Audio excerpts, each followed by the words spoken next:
Today is Monday, February 21st, 2022, and my name is Paula Nettleship, and I would like to welcome you on behalf of the Association of Pittsburgh Priests.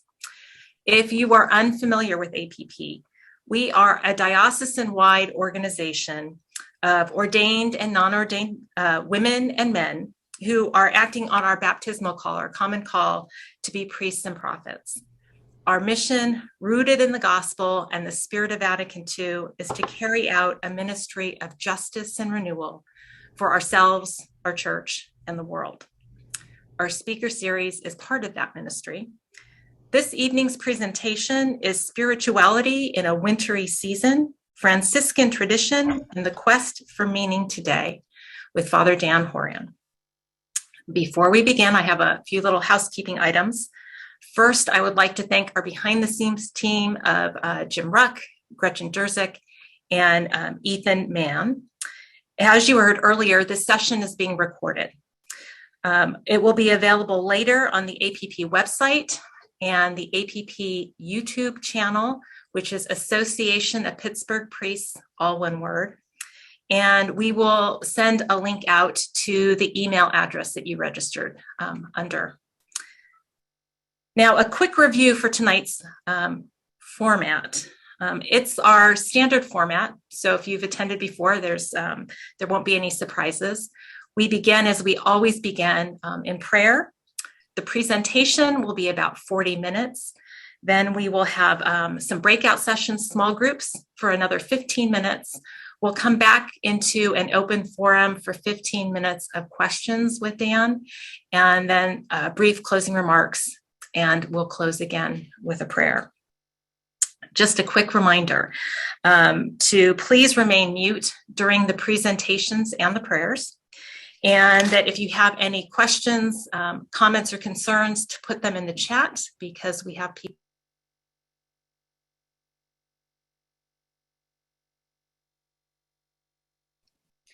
Paula, I think you accidentally muted yourself. Sorry. How much of it did you miss? Everything. Put questions in the chat. Okay, then not very much. I apologize for that. I'm inviting now Father Vince Stegman to present or give us offer the opening prayer.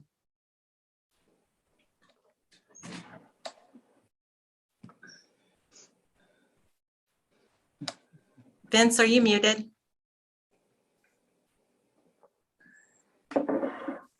Vince, I think you're muted. Yeah, I know. There you go. There you go. Now I'm all right. This prayer, I can't take credit for it. It was composed by Cardinal Sunens, a French cardinal, in 1974. But it really speaks to me. The title of the prayer is Why I Am a Person of Hope.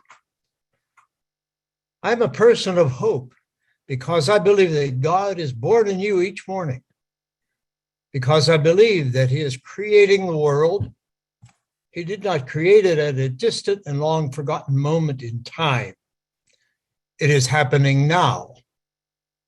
We must therefore be ready to expect the unexpected from God. The ways of providence are by nature surprising. We are not prisoners of determinism, nor of the somber prognostications of sociologists. God is here, near us, unforeseeable and loving. I am a person of hope, not for human reasons, nor from any natural optimism, but because I believe the Holy Spirit is at work in the church and in the world, even where his name remains unheard. The long history of the church is filled with the wonders of the Holy Spirit. Think only of the prophets and saints who, in times of darkness, have discovered a spring of grace and shed beams of light on our path. I believe in the surprises of the Holy Spirit. John the 23rd came as a surprise, and the council too. In postscript, Pope Francis came as a complete surprise as well. they were the last things we expected. Amen. Amen. And now I'd like to ask Ed Brett to introduce our speaker. No. Am I unmuted? Wait. You're great, Ed. Go. Okay, I'm unmuted. All right. Franciscan Father Daniel Horan is a much sought after speaker and retreat director.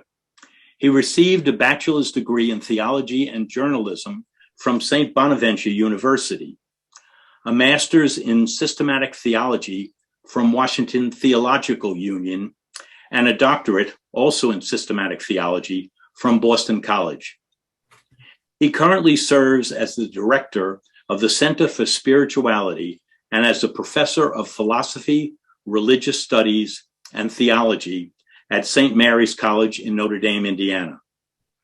Prior to his current position, he has taught at a variety of universities and served on numerous boards, including that of the International Thomas Merton Society. He has written on quite a wide variety of subjects. He has, by my count, 14 books on such topics as Franciscan spirituality and theology, especially that of John Duns Scotus, and on, quote, the Franciscan heart of Thomas Merton. He has also tackled many contemporary issues in his writings, such as racism. He was a former columnist for America and currently writes for the National Catholic Reporter. And all of this by the age of 38.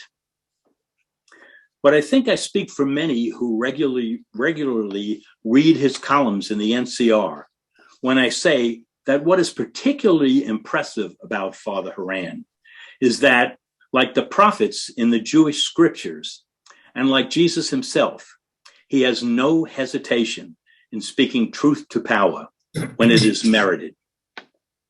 Dan, on behalf of the APP, we are delighted to have you here tonight as our speaker. Thank you so much, Ed. I'm kind of flabbergasted. I'm not used to being compared to either the prophets of the Hebrew Bible or Jesus. So, I'm deeply honored and undeserving of that parallel, but grateful for that kind introduction, and grateful to everyone who's gathered with us this evening, especially to all those who behind the scenes here for the Association of Pittsburgh Priests have made this possible and continue this series. As I look ahead to some of the speakers you'll have in the coming weeks and months, I would say, in the words of John the Baptist, I'm not worthy to untie their sandals. Several of whom are friends of mine or colleagues or people I've had speak on campus here, like Casey Stanton, who, if you haven't heard her speak, she's fantastic. So look forward to that. And let me just also say, too, how delighted I am that this community exists. And I wish that more dioceses and regions of the country had a community like the Association of Pittsburgh Priests, recognizing that our fundamental identity is our baptismal vocation, regardless of what state of life we're in, what ministries we embrace. And so thank you for the witness that you all give, and for the service to your sisters and brothers in the church that you provide. So I'm going to go ahead and share my screen here. I hope folks can see that all right. And as I shared with our organizers, I've written out my remarks because I want to try to keep to the 40 minutes as promised, though I confess, not only for what I've done, but also what I fail to do, which is be brief at times. So I will try to stick as best as possible to my script and hope it's not too rote. But I look forward to our engagement, both in the small groups and then, what you want to share with me. I just have to comment too that Ed's very kind remarks about my NCR columns. My next one comes out on Wednesday, and it's about the Olympics. So I don't know if that's going to be a favorite or a disappointment for folks after that very generous introduction, but I look forward to hearing what you think. So as was shared, the theme tonight is spirituality in a wintry season. And this is something particularly with the Franciscan tradition by way of a model, and just one among others. Obviously, as a Franciscan friar, this is my own tradition, and that's the tradition out of which I come and reflect and live and have my being, and hence the focus. But I want to begin by talking about a non-Franciscan. I want to talk about the renowned late Jesuit theologian Karl Rahner, and I appreciate very much the reference to Cardinal Sunens, who was very much a visionary at the Second Vatican Council and who was a close collaborator with Father Rahner. He spoke frequently near the end of his life about the wintry season in which the church finds itself. Sister Elizabeth Johnson, a professor at Fordham University, now emerita professor, summarizing the various instances in which Karl Rahner invoked this term wintry season, explained that this metaphor functioned in Rahner's thinking as a shorthand for the situation of faith in our modern world.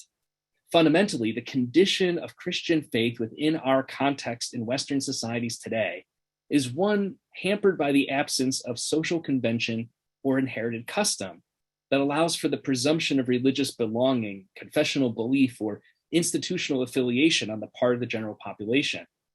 To be a Christian now requires a personal decision, the kind of decision that brings about a change of heart and sustains a long-term commitment, Sister Johnson observes. And she adds, when a person does come to engage belief in a personal way, society makes this at times difficult to do. The apparent hibernation of vibrant Christian faith in the present age, at least in the public square, is what Rahner is gesturing toward with his metaphor of a wintry season. Professor Johnson summarizes again what he's getting at, what Rahner's getting at here. She writes, the luxuriant growth of devotions and secondary beliefs, all these leaves and fruits that unfurled in the season when Christianity was dominant in the culture, have all fallen away. The trees are left bare and the cold wind blows. In such a season, belief must get back to basics. It will not do to spend energy on what is peripheral and unessential, as if it were high summer. To survive, people of faith need to return to the center, to the inmost core that alone can nourish and warm the heart in winter. In this situation, there is only one big issue, and that is the question of God. I can't help but think about the way that Rahner and Johnson talk about this wintry season of faith in our contemporary society and the announcements we heard already for the participation actively and fully of all the baptized in the synodal process that Pope Francis has invited us to consider. We need to get back to the basics. We need to look at reality in light of the signs of our times. Now, since Karl Rahner's death in 1984, I think the spiritual landscape he once described as wintry has maybe even grown more frigid and the foliage more barren. The various factors that Rahner once saw as combining to form the condition of the possibility for such a wintry season, things like rising atheism or scientific positivism or globalization, capitalism, secularism, et cetera, et cetera, et cetera, et cetera. These things have only increased in their presence and their force. The allure and the challenge of this wintry context has been the subject of study and hypothesizing by lots of scholars. Some of you might be familiar with the Canadian philosopher Charles Taylor's now famous book, A Secular Age, where he tried to unpack how do we get to this place in human history. However we understand where we are today, the fact remains the same. There is neither pressure nor expectation that anyone, especially within contemporary Euro-American contexts, necessarily needs to embrace Christianity as a belief system or a cultural way of making meaning of life and of more than what we experience. And yet, as pessimistic as this seasonal descriptor may sound to some, Rahner actually understood it to be an affirmation of hope. He recognized that the appearance of a cold, dead terrain was merely a superficial illusion. For beneath the snowy surfaces of leafless trees and frozen lands, there nevertheless exists the presence of life and the core potential for renewal that is at the heart of authentic faith. The old ways of doing things are no longer sufficient, and a return to some past golden age of Christianity is not tenable. In something of a counterintuitive manner, the modern social and cultural pressures that result in our wintry season of faith actually might offer us the opportunity for substantive renewal. And here again, I want to draw our attention and our reflection to the synodal process right now. The situation in which we find ourselves historically may be an opportunity for real renewal. This revitalization is needed because women and men and our other siblings continue to long for meaningful ways to make sense of the world. But since the old pat answers and weak attempts to memorize propositional claims that once passed for religious formation in previous generations no longer works, new ways of thinking about and approaching faith are necessary. And here I can't help again but think about the young generation today, Generation Z, who is very uninterested in these old ways of doing things as a collective demographic, but are, in my estimation, a deeply spiritual and very prophetic group of young people. I'm going to suggest that this is where Franciscan spirituality might provide helpful resources for exploring Christian faith in this wintry season, while also responding to some of the most pressing challenges of our time. For rather than just being obstacles to one's faith, the challenges that we encounter today truly compose the signs of our times, and I think they may be an occasion for deep spiritual renewal. So with the time I have left, what I'd like to do is the following. I intend to explore exactly what this might look like in practice, though incompletely. I want to address first the importance of spirituality, to talk about what is it. And then I want to talk about why I believe the Franciscan spiritual tradition offers us distinctive resources in our wintry season of faith. And finally, I want to offer just one illustration. I have lots and lots of thoughts, as you might imagine, and as Ed very generously described in his introduction, about ways the Franciscan spiritual tradition and resources can respond to pressing issues today, things like global climate change, things like political polarization. But I want to focus on something deeply urgent, and that is systemic racism, and just touch on it very briefly before we break into discussion groups and come back for a larger discussion. So first, the urgent need for a renewed attention to spirituality. Here in the United States, religious affiliation in general and identification with Christianity in particular is on the decline, and it has been for decades. All of the data suggests that. So I know some people might already be thinking, oh, this is a very depressing talk already. Stay with me, I promise. We'll get to Cardinal Sunens's affirmation of being a person of hope. In 2003, Professor Sandra Schneiders, an IHM sister and tremendous New Testament scholar and scholar of spirituality, described the contemporary social environment in the Western part of the world. And she said the following: whatever else can be said, it is no longer the case in the, quote, first world that most people are initiated from childhood into a family of religious affiliation and remain within it for a lifetime, never seriously questioning its validity and unquestioningly passing it on to their own offspring. These religious developments in our culture affect all of us in one way or another, personally and or through our children and students. Schneiders notes that though institutional religious affiliation may be at an all-time low, spirituality has rarely enjoyed, such a high profile, such a positive evaluation, and even economic success as it does among Americans today. All you have to do is go into a Barnes & Noble and look at the massive section called spirituality or New Age or all these things and see the resources people are presenting to try to tap into this hunger, this need. Now, for some people, especially those who identify with the institutional church, this inversely related phenomenon of religious disaffiliation, people opting out of religious belonging, while there is this ascendancy or increasing interest in spirituality, can be a source of skepticism or puzzlement or even disdain.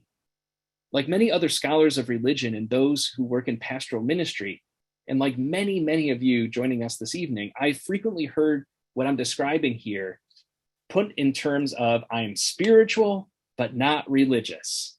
You've heard this before, right? To some people, this is a confusing or troubling sign, but I want to confess to you that to me, I actually think there's more of a hopeful opportunity in the spirit of Karl Rahner's wintry season. Empty churches and other houses of worship, barren sanctuaries and declining enrollment and ministerial education and formation may appear to present the incoming harsh winter of faith. Or as is perhaps the case, it merely depicts outward appearances that actually do not reflect what's going on beneath the visible surface. Indeed, the facts are clear, as I've mentioned, about affective religiosity and institutional belonging. But the presumption that those are adequate markers of a robust life of faith or the depth of any person's spiritual maturity, I think, is absolutely incorrect. Like Schneider's, I do not believe religion and spirituality are antithetical or absolutely distinct realities. Instead, I agree with her assessment that we can understand, as she puts it, religion and spirituality as two dimensions of a single enterprise, which, like body and spirit, are often in tension, no doubt, but are essential to each other and constitute together a single reality. She adds that we ought to see the two as partners in the human search for God. In this wintry season of faith, I think there's an urgent need for renewed attention to spirituality for its own sake. Just because social, cultural, and even ecclesial contexts have made traditional religious belonging difficult or even untenable for some individuals and communities, does not mean that God has withdrawn from the world or from the lives of those religiously unaffiliated people. On the other hand, and to the contrary, God continually draws near and is present to all people by virtue of their being created in the image and likeness of God and having that capacity for relationship with God that's inherent to each of us. As such, even those who explicitly reject the formal claims of religious traditions at an intellectual level, perhaps, are nevertheless touched by a pre-conscious, inherent level by the divine presence, the holy other, the absolute mystery, which we Christians refer to as the God of Jesus Christ. This experience of divine mystery, which we might rightly describe as the occasional recognition that we human persons are more than the sum of our parts, can break through the everyday banality of life in both understandable and unpredictable ways. As the Dutch theologian Kes Wiseman explains in his very important study on the nature of spirituality, in our daily life, as a rule, spirituality is latently present as a quiet force in the background, an inspiration and an orientation. Sometimes, however, it forces its way into our consciousness as an inescapable presence, a presence which demands shaping and thorough reflection. I'm going to suggest that when classical approaches to religion no longer suffice, no longer appear vibrant or attractive in the frigid cultural, social, or ecclesial climate of the present age, where are people to turn for this thorough reflection? Those who may be skeptical of religion as capable of providing meaningful answers for contemporary meaning making may nevertheless be open to what Schneider's calls religion's partner in the search for God, namely spirituality. With this, we begin to see the urgency and the importance of the discipline and practice of spirituality, which all too often gets unappreciated or dismissed, or reduced to something like rote prayer or devotions, as good as those things are. So in order to understand how spirituality in general and Franciscan spirituality in particular might offer us an avenue for contemporary seekers, spiritual seekers striving to uncover meaningful resources, we have to first ask a simple question that it nevertheless elicits a complex response. What is spirituality? The complexity involved in answering this question is summarized by the great scholar of spirituality, Philip Sheldrake, when he succinctly notes, and this is one of my favorite descriptions of the situation we face.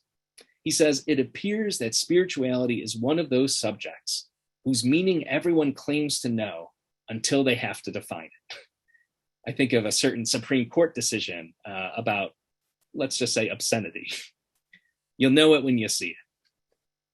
But how do we define it? The term spirituality has developed and shifted over the centuries, over millennia, frankly, and has meant lots of different things.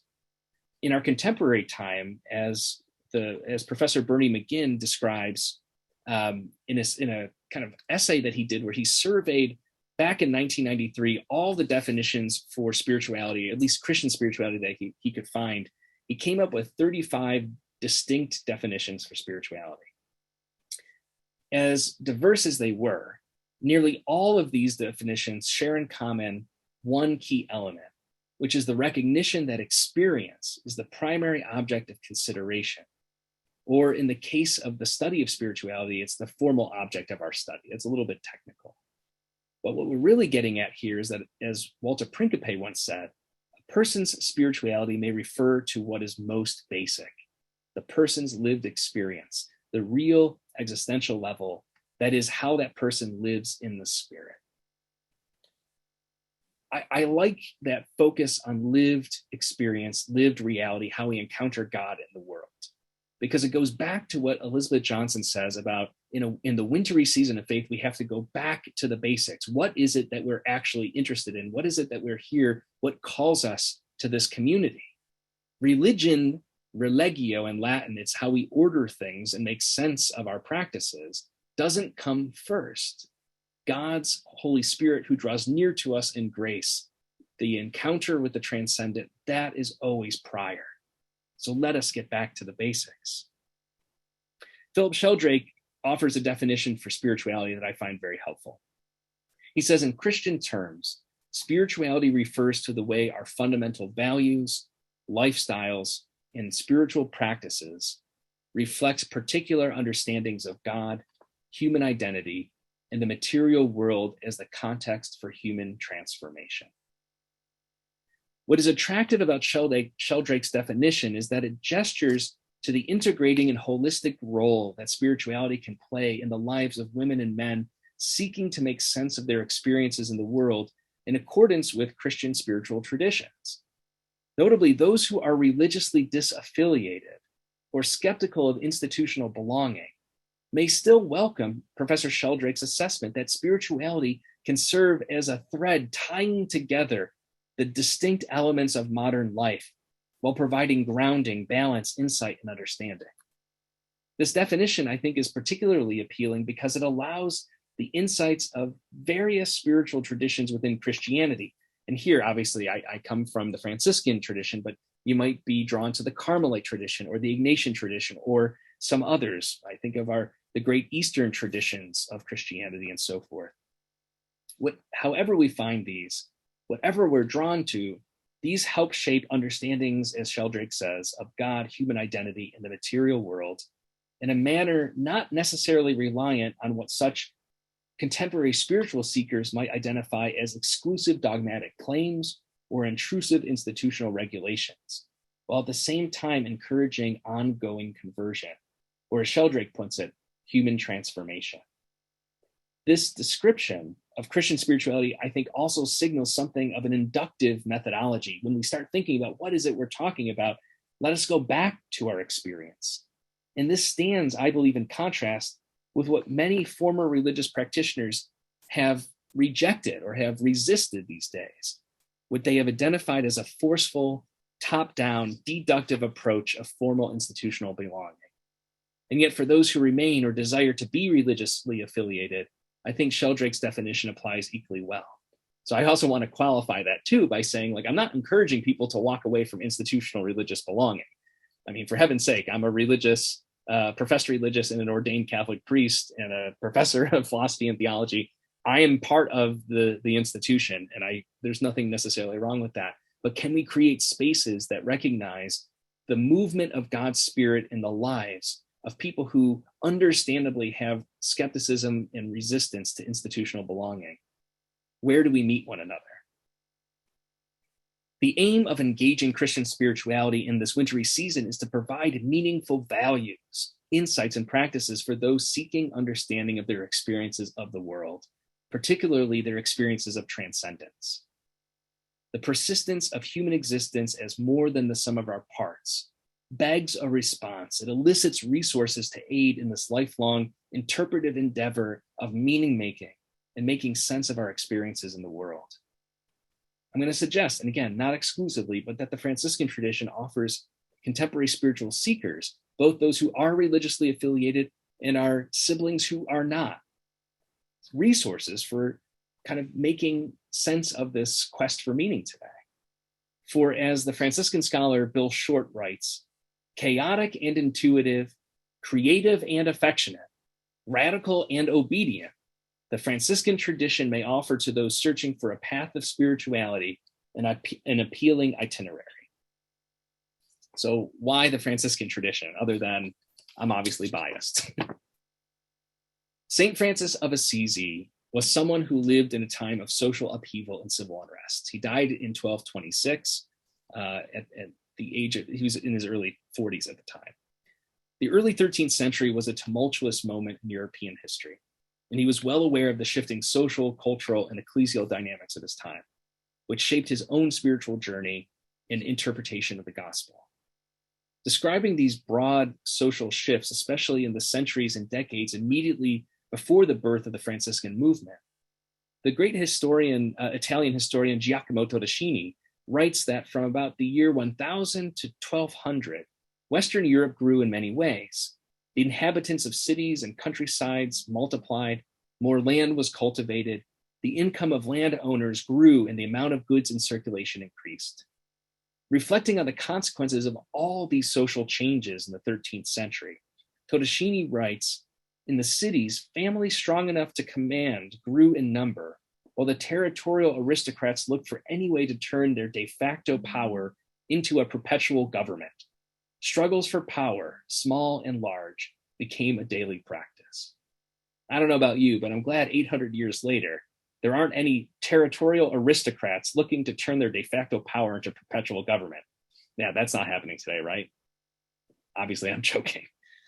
With increased concentrations of wealth and power in the hands of fewer and fewer people, St. Francis was concerned about the ways the shifting political and economic dynamics of the time were affecting the most vulnerable in his community, the poor, the infirmed, the outcast.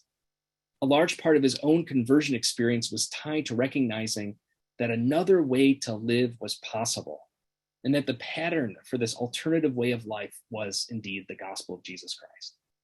This conviction about the central purpose of Christianity as the pattern for another way of being in the world led him to speak in tones and in a manner reflecting great urgency. But it was not a message of exclusivity or triumphalism, and that's really important.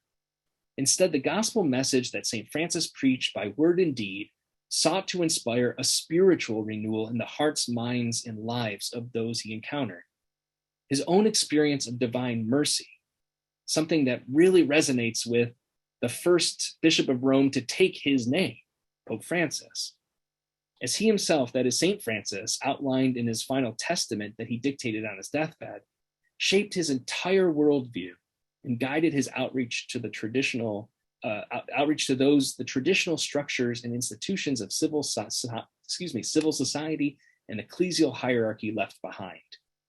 It's important, I'm going to explain more as I go on here, for us to remember that Francis of Assisi, who is so easily reduced to sort of like a cuddly teddy bear who loved deer and squirrels and dogs and cats, was somebody who was motivated to reach out to those people that his social community, his civil community, and the church itself refused to welcome. There's a radicality to that I think today gets lost, especially by those who want to reduce Francis of Assisi to some sort of mascot. For Francis, mercy is at the core of everything. The theme of mercy is an important element in the whole of Franciscan spirituality that I don't think has garnered enough attention over the years. As I mentioned a moment ago, with Pope Francis's explicit emphasis on the importance of mercy since the beginning of his pontificate, interest has certainly increased. Now, while Francis of Assisi was not entirely original in his focus on mercy in the spiritual life, his explicit emphasis on it as the governing factor distinguishes the Franciscan tradition from many other religious movements of the 13th century. As the French historian André Valchet notes, Francis was profoundly inspired by growing lay spiritualities of the time that reinterpreted the evangelical message of what Christian discipleship looks like in practice. Let me just emphasize that again in case you missed it. Where was Francis of Assisi's motivation? It was from the lay practices of the time. It was grassroots, base community-based experiences of the Spirit. It's also worth noting that Francis of Assisi was never ordained. The church's calendar lists him as a deacon, but there's no historical evidence for that. I don't have time to get into that right now because that will lead me down a rabbit hole. But it's important to remember that the Franciscan movement was founded by a layperson inspired by lay religious movements of the 13th century. Valchet explains, he says, mercy consists of an attitude toward the other that we are inclined to think has always been part of the range of human reactions to misfortune or sin. But in fact, there is nothing automatic or obvious here. We can even date the appearance of such understandings of mercy, or at least its diffusion within Christianity, to about the time in which Francis of Assisi lived. Assessing the growing economic disparities, social injustice, and general struggle of the poorest and most marginalized of his time, Francis found within Christianity inspiration for responding to the signs of the times in the light of the gospel within the 13th century. His primary response was the adoption of this virtue of mercy, which he generously applied to everyone he encountered. Because mercy so thoroughly saturates the Franciscan tradition, it offers a dispositional remedy, I think, for the widespread rancor, animosity, divisiveness, and polarization we see in our own time and place. We see it in our communities, we see it in our nation, in our politics, and most sadly, I think, in the church. When so many people today have walked away from traditional religious institutions because their leaders and other adherents to those institutions have only contributed to such division among individuals and groups, the inaugural spirit of mercy that inspired Francis and his followers' engagement with society is very attractive. More important than the mere presence of the theme of mercy throughout the Franciscan tradition is the way in which it was actualized in the preaching and in the outreach of the movement itself. I think there are at least three elements of the Franciscan tradition that speak particularly powerfully to our present moment and points to resources for spiritual seekers in this wintry season. Namely, the emphasis on itinerancy, the outreach to marginalized communities, and the non-judgmental and inclusive approach to practitioners of other religious traditions and non-believers altogether. First, unlike traditional forms of communal religious life before the emergence of the mendicant movements, which were nearly exclusively composed of monastic orders, the Franciscan tradition embraced a radical spirit of itinerancy, of non-stability. I mean, the joke I always have, and I spend a fair amount of time with monks and nuns, especially the Trappists, is that monastic orders take vows of stability. And I always say, well, I'm far too unstable to ever be a monk, which is why I became a Franciscan. It's right in our DNA. Francis insisted on going out into the world rather than retreating from it in the ancient spirit of fuga mundi, or fleeing the world. This is something that really we trace back to the desert mothers and fathers of early Christianity. The early Franciscan approach to pastoral ministry was distinguished by the friar's presence wherever people were to be found, from leper hospices and local parishes to the public squares, nascent medieval universities, and what Father Michael Cusado, a Franciscan scholar, describes as the marketplaces.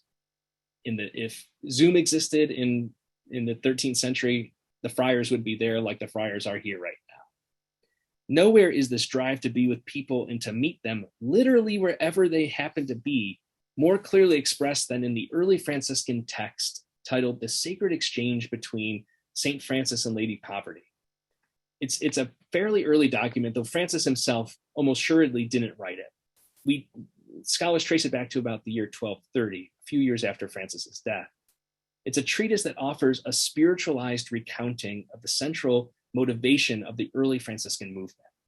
In one very telling passage, the friars are with the personified Lady Poverty, presented as a noblewoman. And she requests to see their cloister in order to demonstrate their commitment to religious life, right? Her point is, well, if you claim to be religious, if you claim to be like monks, well, where's your cloister? And this is what the text says, I quote, "After enjoying a very quiet and healthy sleep, she quickly arose and asked to be shown the enclosure. Taking her to a certain hill, they showed her all the world they could see, and the friars said, 'This lady is our enclosure.'" Commenting on the novelty of this spiritual innovation and affirmation of the goodness of the world, Professor McGinn writes, "Here we see an important inversion of the traditional picture of the relation between world, cloister, and heaven. In monastic mysticism, one fled the world, that fuga mundi, to enter the cloister, where through spiritual exercise it might become possible to enjoy the foretaste of paradise. In the Sacred Exchange, this text I just read from, the Franciscan practice of absolute poverty allows the whole world to be seen as a cloister and even a paradise. It's world affirming, not denying.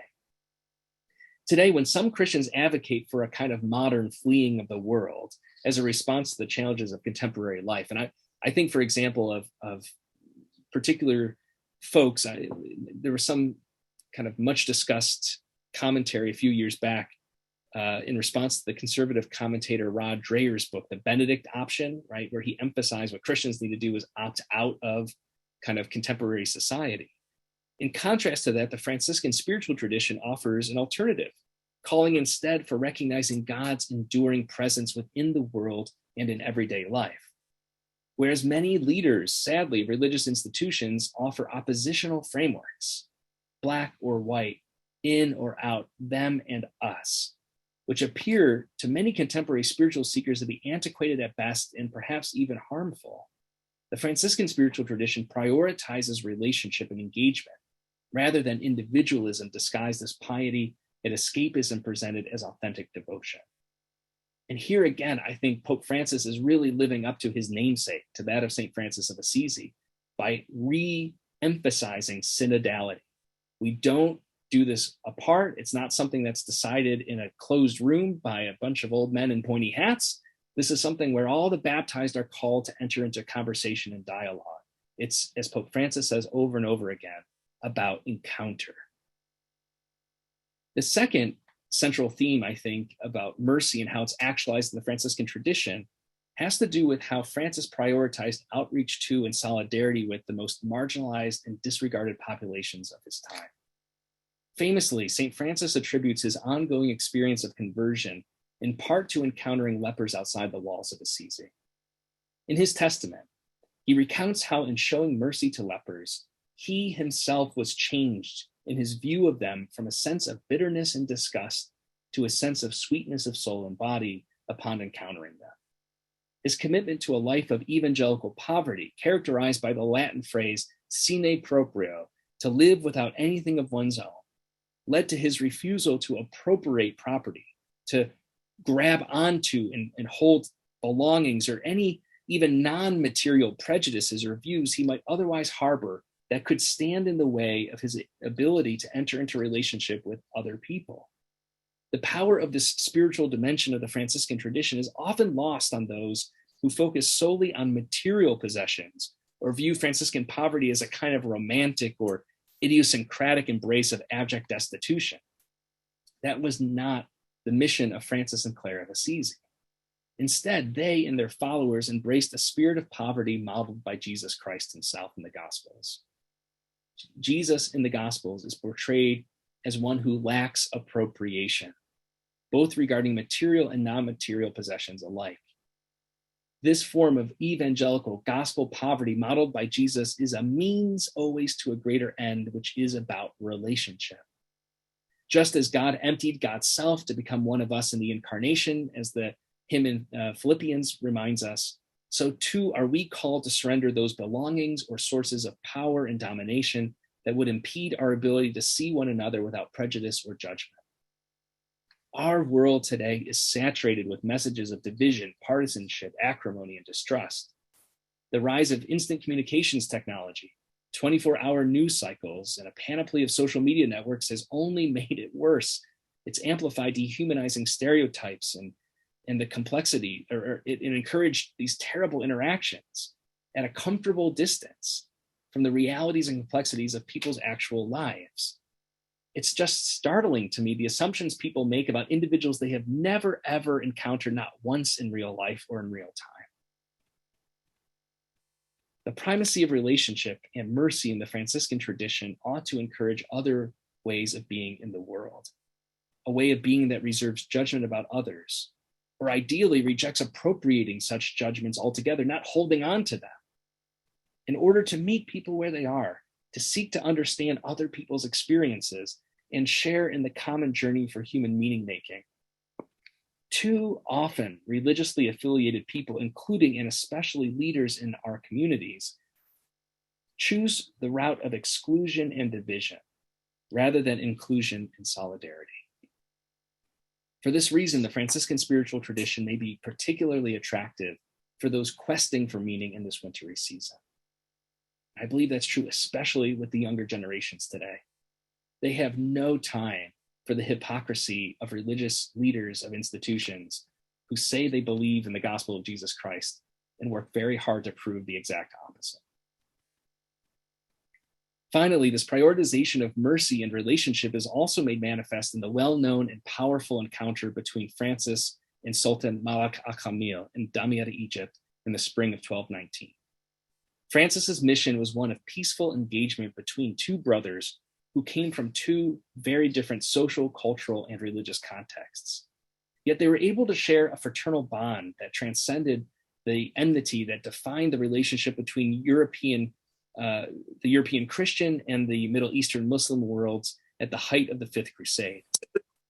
In addition to Francis's spiritual vision impelling him personally to overcome his socialized skepticism or outright rejection of non-Christians in general and Muslims in particular, the exchange with al-Kamil was so significant that it shaped Francis's own prayer life when he returned in 1219.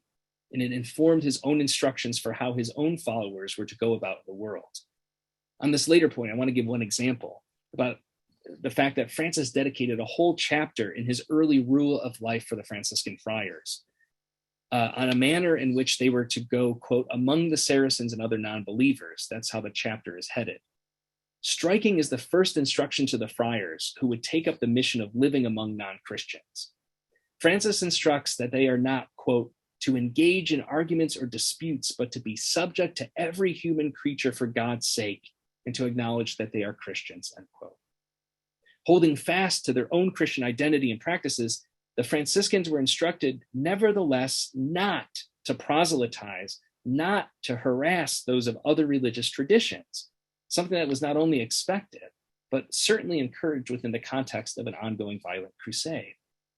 The second guidance that Francis provided to his followers after this encounter was how the friars were to engage in interreligious dialogue should their non-Christian neighbors be interested in such a discussion, and only after having lived among and become trusted members of the community first.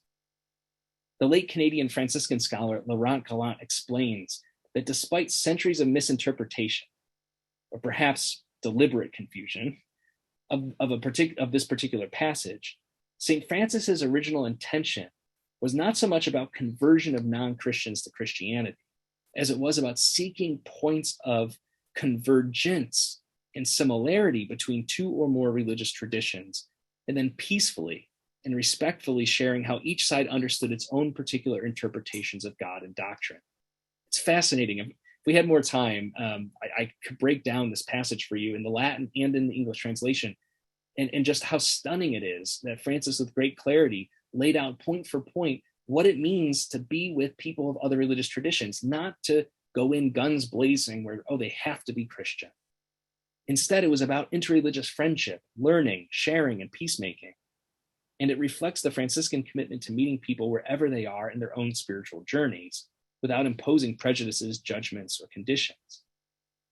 Again, I think this aspect of Franciscan spirituality seems particularly relevant in an age of increasing institutional disaffiliation and pluralism. The starting point for St. Francis's approach to engaging others was not to dwell on respective differences in an effort to identify and then correct others' ways. Instead, he learned through the experience of friendship, interreligious friendship, about the importance of acknowledging what we share in common, which is at the very minimum our shared humanity.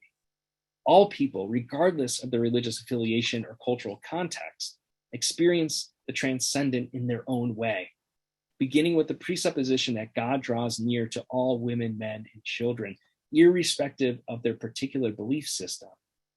God establishes an environment of hospitality and encourages generosity that we should follow, which is especially welcoming this wintry season. These three features set the tone not only for engagement with others in the world, but it also provides grounding for understanding one's experience of God, the divine, the transcendent.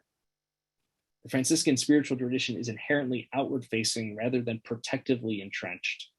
It is concerned as much with the experience outward-facing with others as it is with the internal critical interiority of spirituality. And I think very relevantly for today, it does not shy away from the messy, complex, and controversial aspects of society and church. So I want to just switch gears here now and just talk briefly. This is going to be very brief and probably too brief, but I realize we started a little bit late and we're running low on time.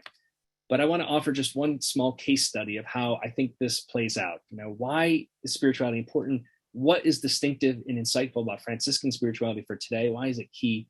How might it apply to a situation as divisive and fraught as systemic racism in our communities? The challenge of racism and its corollary of white supremacy are too large to pretend solving here, as I mentioned. But I think there are two particular insights from Franciscan spirituality worth noting. And this fellow I just put up on the screen here is somebody that Ed mentioned a moment ago in his introduction to me, which is John Duns Scotus.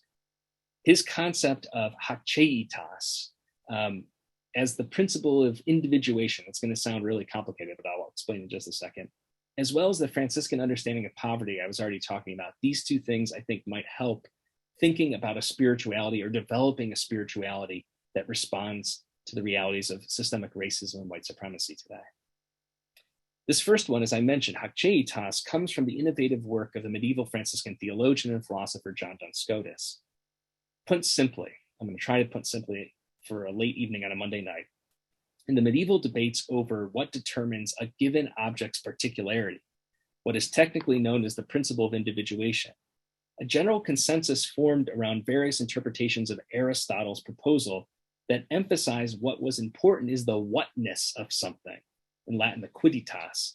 So the humanness, the tree-ness, the car-ness, the stone-ness, that what was shared in common is most essential. It gave an entity's particularity and what was formed, or it's what was most important, but what gave an entity's particular identity, why is it this stone and not that stone, is what Aristotle referred to as accidental attributes, things like color, location, number, relation.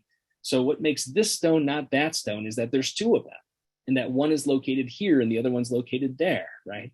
You can see how there's a logic to it, but what they share in common, what's most important, is that they share stoneness, right? A stone essence. Scotus affirmed there was such a thing as a common nature like humanness, but he believed that it was secondary to a more fundamental determining principle, which was positive, unique, inalienable, and coextensive with a thing's very existence and or its being.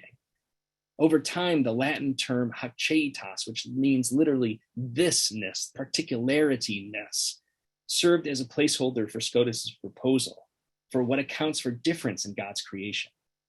Each creature's identity, intrinsic worth, our meaning, who we are, is not determined by any factor from without, like color, size, shape, age, weight, whatever it may be, but it originates exclusively from the loving and free act of the divine will through creation.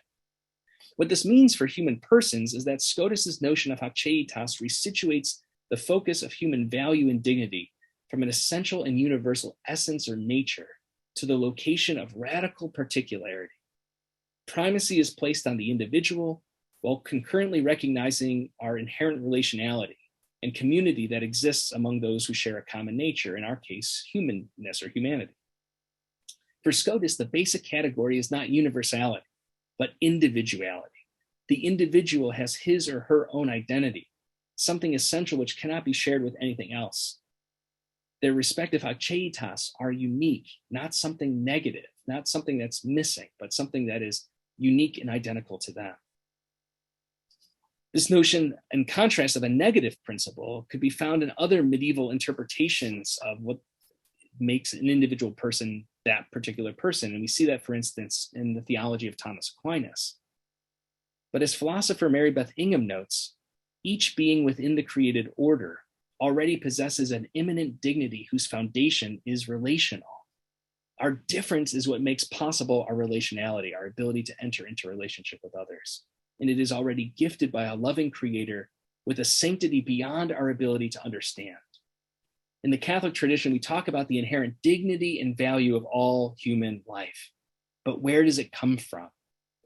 In the perspective that Thomas Aquinas would say, these accidental attributes, it comes from some external, secondary characteristic, where Scotus says that's beneath God's value, God's dignity, God's will, God's love.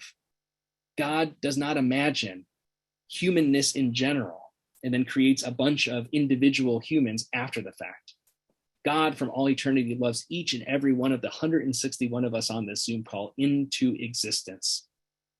We have never been before, we will never be again. We are unrepeatable, unique, and individually loved by God.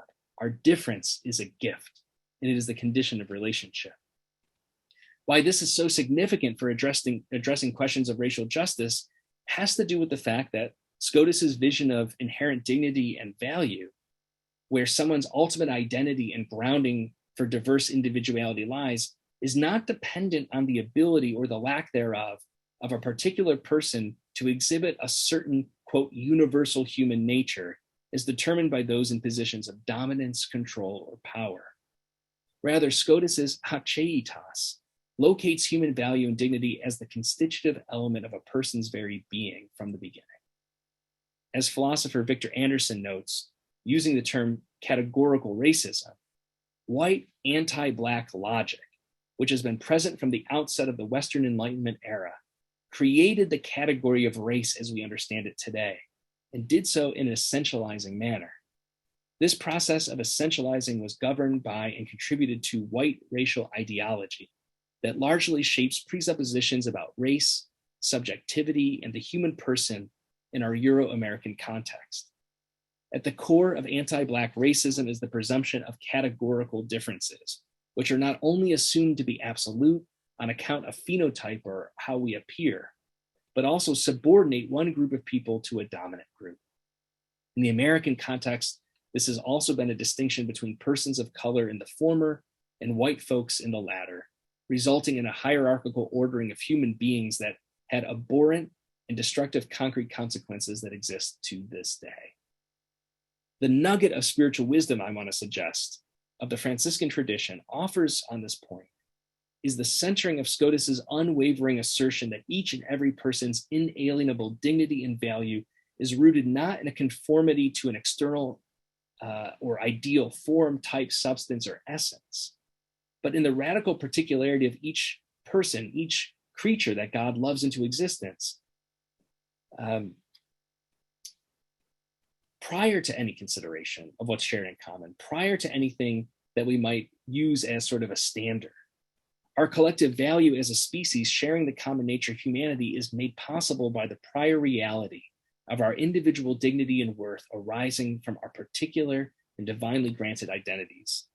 Such a resource for meaning making in a wintry season marked by racial injustice and oppression offers us a spiritual framework for thinking about justice, dignity, and equity at an even deeper level, at a spiritual level, at a level understanding what it means to be truly human according to God's creation and intention.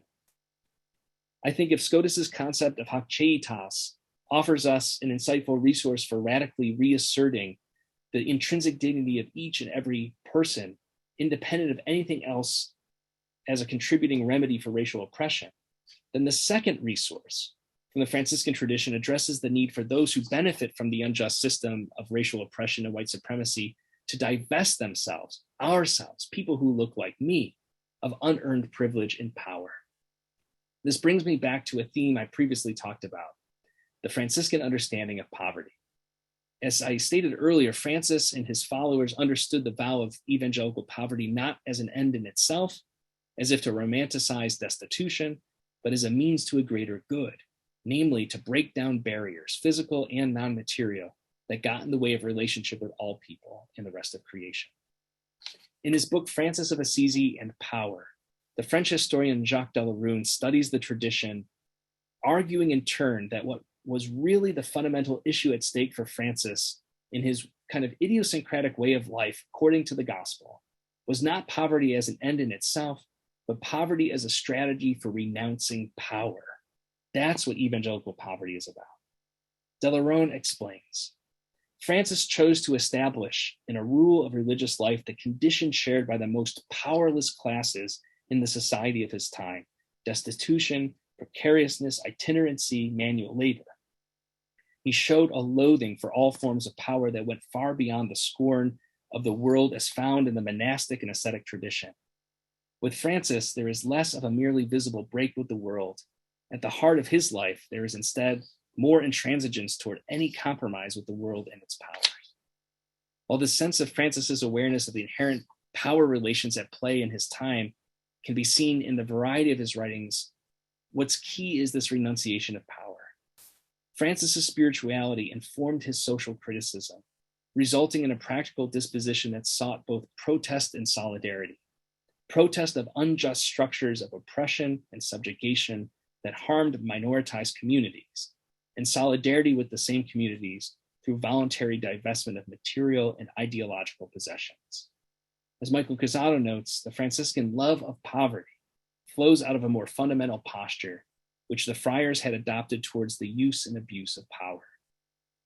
I think this spiritual commitment had concrete consequences in the way that the friars structured their lives, opened themselves up to others, and continually rejected unjust systems of oppression in their own contexts. This disposition resulted in a particular posture, not of subservience, but of radical egalitarianism that the Franciscan movement sought to bring to life, particularly as a form of resistance to dehumanizing structures that were found in economic, social, and church contexts. What is particularly interesting for us today, I think, and as a potential resource for spiritual seekers in their anti-racist efforts, is the prerequisite that the friars acknowledge their unearned privilege and power before they could attempt to do any good or advocate on behalf of anyone else. It required a willingness to see reality as it actually is, and not how those in privileged social and ecclesial contexts wanted to see the world. Today, this resonates strongly with the need for those such as myself and those who look like me and occupy similar social locations of racialized privilege to consciously embrace a disposition of sine proprio in response to the logic of white supremacy. Our social context of white supremacy in the US not only perpetuates self-justifying narratives of merit and deservedness among the dominant caste, to borrow that expression from the journalist Isabel Wilkerson, but also shields those who benefit from systemic racism from seeing the truth of this dynamic and the harm that is perpetuated on minoritized communities. As the 20th century spiritual master Thomas Merton, among so many others, recognized, racism is a white problem, and therefore systemic racism will not change until those who benefit from it acknowledge this truth and respond in kind. For this reason, the Franciscan spiritual tradition offers a distinctive resource for thinking about, reflecting on, and acting to dismantle the unjust power relations of our time. All right, so I'm landing the plane. I know we're a little bit over. We started late. Thank you for your patience. In a time when we're facing such social and ecclesial challenge, such unsettledness and chaos at times, when scores of women and men, especially members of the younger generations, view religious institutions and formal organizational leaders with understandable skepticism or distrust, the need for constructive spiritual resources is still as great as ever. As the Australian scholar David Tacey notes, the contemporary individual may have to distance him or herself from tradition to emphasize the personal experience of the sacred. Nevertheless, I hope that I have shown in this presentation and in the conversation that's going to follow that the Franciscan tradition is one among many distinctively situated to respond to this need among contemporary spiritual seekers at this time in our history. Far from the inauthentic or fleeting stereotype that many hold of the study or practice of spirituality independent of religious institutions, again, that fearful spiritual but not religious, spirituality continues to be a source for robust meaning making for many who identify as religiously disaffiliated. And just as Bertie McGinn characterized the emergence of the Franciscan spiritual tradition in the 13th century as the origins of a new mysticism, I also believe that the Franciscan tradition can offer contemporary people today a new mysticism befitting the needs and challenges of our time. I hope that the brief case study about systemic racism helps make that evident. We can talk about it. Perhaps those who understandably struggle to see warmth and vitality in this wintry season of faith may detect new life in unexpected places with the recovery and critical appropriation of spirituality today, including drawing from the Franciscan sources. So thank you again. My apologies for going a bit over, and I appreciate very much your attention and patience. I'll turn it back over to our team. To mute. How does humanist as defined by SCOTUS, square with the church's teaching on homosexuality? Nice, easy question to start off with, right? Yes. I'm not entirely sure I follow the question. How does it square with it? Well, there's nothing oppositional. I'll say that to begin with. How does it square with?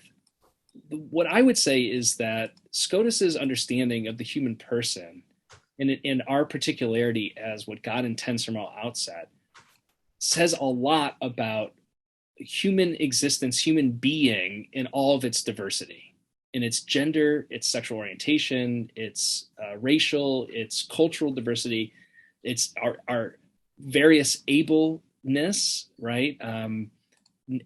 We could say the same thing perhaps about neuroatypicality, right? Folks who, who experience the world in lots of different ways or on the spectrum. Like, the problem is two different worldviews. The kind of worldview adopted by somebody like Thomas Aquinas, who was a genius and has made tremendous contributions, but had one way of thinking about the world and human personhood. And SCOTUS's, which is an alternative to that. The Thomistic way, which has been sort of the foundation, the bedrock of so much of Catholic moral theology, but also understanding of the human person, is grounded in a universal understanding that there's really just one way to be human, and we either align with that or not. So when we think, for instance, of diversity of sexuality, human sexuality, or diversity in lots of other ways, that's where you get language like you see in the Catechism of LGBTQ persons being quote unquote, intrinsically disordered. That sort of harsh language is rooted in the fact that there is an ordered way, a singular way of being, and anything that doesn't align with that is disordered. And going back to my remarks earlier this evening, you can see how this plays out in support at times of systemic racism and white supremacy. If what's considered normative is a kind of white Euro-American way of being, things that depart from that are other or less than, right? That's how they're often presented. I'm arguing that SCOTUS offers us one alternative, again, not the only one, but one alternative way of thinking about what does it mean to be human in the world? How does God intend us to live? And so I think maybe I'm talking too much about this and getting too abstract, but I think that insofar as the question is squaring, how does it align? I think that a theological anthropology, which is a fancy way of saying a Catholic Christian understanding of the human person, rooted in SCOTUS's theology. And again, SCOTUS is blessed. He's on his way to sainthood. It's a little too slow in my estimation, but he's never been condemned. Thomas Aquinas was condemned in 1277. SCOTUS was never condemned. These are legitimate traditional resources in the Christian tradition theologically. My claim is if you go with SCOTUS, it opens up other ways of possibilities of understanding human personhood that may be less problematic. So if that's what the questioner was getting at, maybe that addresses that. I'm not sure. We had another question that kind of goes back to the beginning of your talk. Do you think spirituality gives room for a sense of community? Because it still seems to this person that it's more individual, and religion is, we practice it in a community, or at least as Christians we do. Paul, I'm sorry, I missed the first part of that. Do you think spirituality, if you say I'm just spiritual, gives room for a sense of community? Oh, I see. Yes. Yeah, absolutely. Absolutely. In fact, so two thoughts. I have a lot of thoughts here, but two. One is, again, this return to the experience of what we call spirituality, which is spirituality itself is just shorthand for human experience of the transcendent, human experience of God, right? God is spirit, God who draws near to us. That is a relationship. That's a starting point. Our relationship with God is a relationship. God, as we know in the Christian tradition, has revealed to us most fully, throughout Scripture, but most fully in the incarnation, in Jesus Christ himself, that we are called to deeper relationship with everyone, especially those at the margins. The problem I think a lot of people have that lead them to this institutional disaffiliation is they see the community that's built around built around traditional sort of institutions of religion rightly or wrongly. I'm not saying I agree with them entirely or not, but the claim is basically this is not living up to what God has called us to live. It's a prophetic challenge back to those of us who are religiously affiliated in the Catholic Church, or if you're a member of another religious tradition, another Christian community, for instance. So what's the deal? Well, the deal is, going back to what Beth Johnson said, it's going back to the basics. Let's start with the fact that we all, by virtue of being human, have a capacity for the divine and experience the transcendent, whatever language we use to describe that or make sense of that. The importance of religion, the importance of faith communities, is that we come to understand together how God is speaking to us individually and collectively in the world. And so I mean, obviously I would love to see more religious affiliation. As I've shared already, I'm a Catholic, whether other people like it or not, whether I sometimes like it or not, it's like any family, right? Sometimes you get frustrated, but it's still where I realize the meaning making of the message of the gospel is made clear at its best. But we're not perfect, right? It's a human church. We're human beings. We're imperfect and we are sinful. And so, but as St. Paul says in the letter to the Romans, what God calls us to is to build one another up, not tear each other down. And I think a lot of particularly young people today look at the church as institution and say, what you're doing is knocking people down, you're excluding people, you're dehumanizing certain populations, and this is not squaring with what we understand to be the gospel of Jesus Christ. So. Thank you. Thank you very much for the entire presentation. It's a lot to think about. I've read a few of Father Dan's books, so if you revisit some of these and have some questions, he answers a few of them in his books too. So